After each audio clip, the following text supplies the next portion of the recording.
I just want to warn you ahead of time.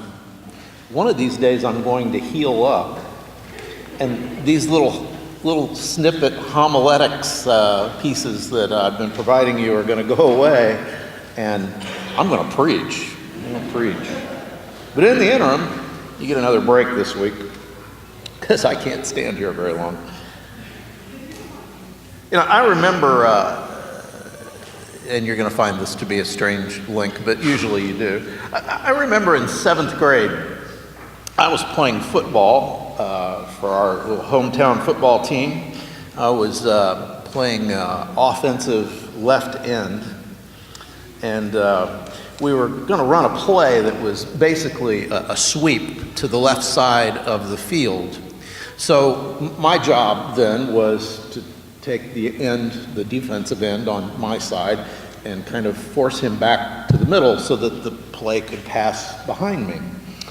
And all that was great, except for this one little problem. The problem was my opponent across the line from me was my arch nemesis, Brian O'Connell.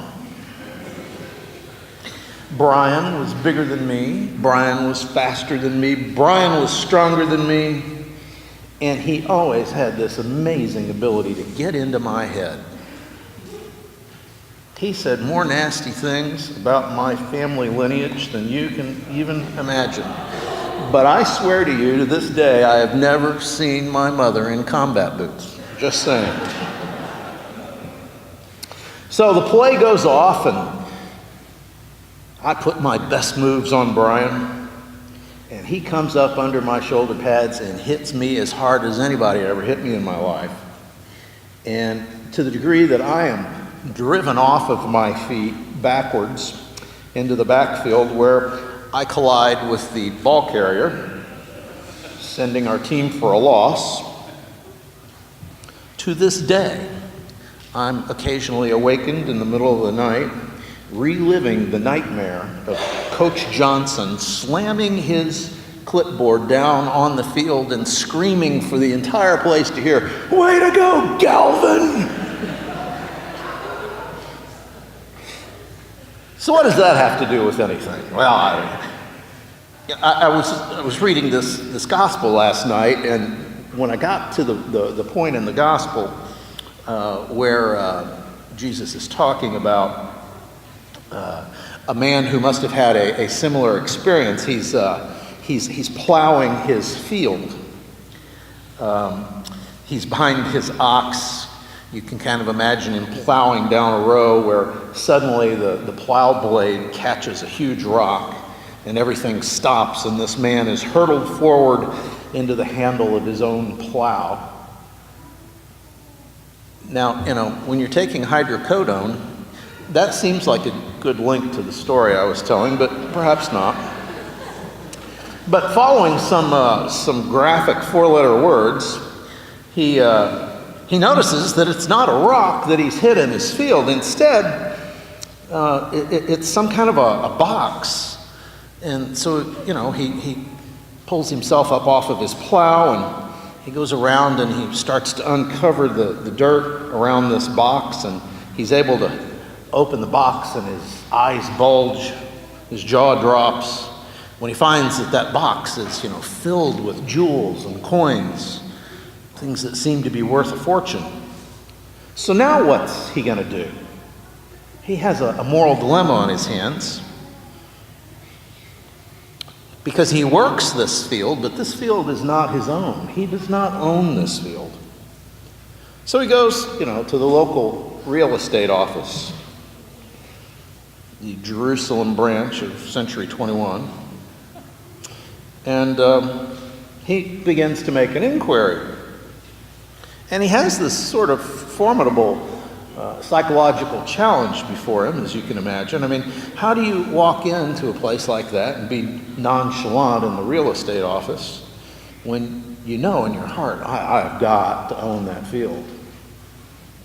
So tell me, Jake, why all these questions about that field? Why are you so interested in that piece of property all of a sudden after all these years?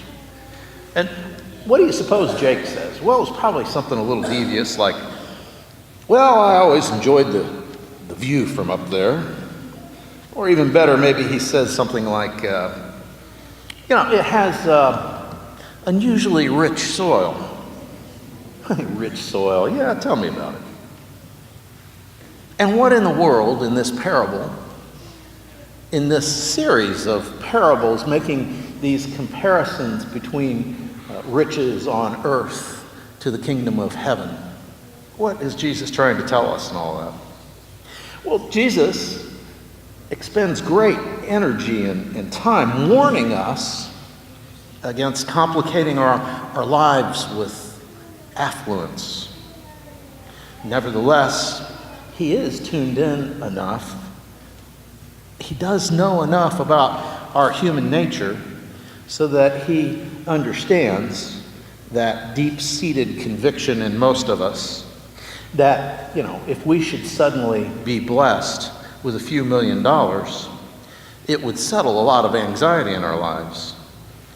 It would be at that point when we have that several $1,000,000 that we could be truly free to, take care of things, but certainly to invest ourselves in the betterment of the human race. Jesus understood why a person would sort of try to act nonchalant at the real estate office in this case, or act nonchalant at the corner convenience store as they pick their sure-to-win lucky lottery numbers as they're buying their lottery tickets. Jesus knows and is making a comparison. He knows that the realm of God in reality should be just as much a treasure to us, and an even greater one. It's a bonanza, and you should go for it. You should go for it with the same guile, the same gusto, the same abandon that you would with worldly riches, because there's nothing you could ever come across, nothing that you could ever possess that would offer you any more in the world. So, the message today is to go forth and proclaim the good news, to tell the story of the gospel to our children, to those around us, to those we love and care about. Let us embody God's love for our neighbors, especially the poor, the emotionally scarred, the homeless, the oppressed, the outcasts, the innocent victims. Because, my friends, the realm of God is still a treasure to each of us. And our most appropriate response, now as always, is to go for it. Amen.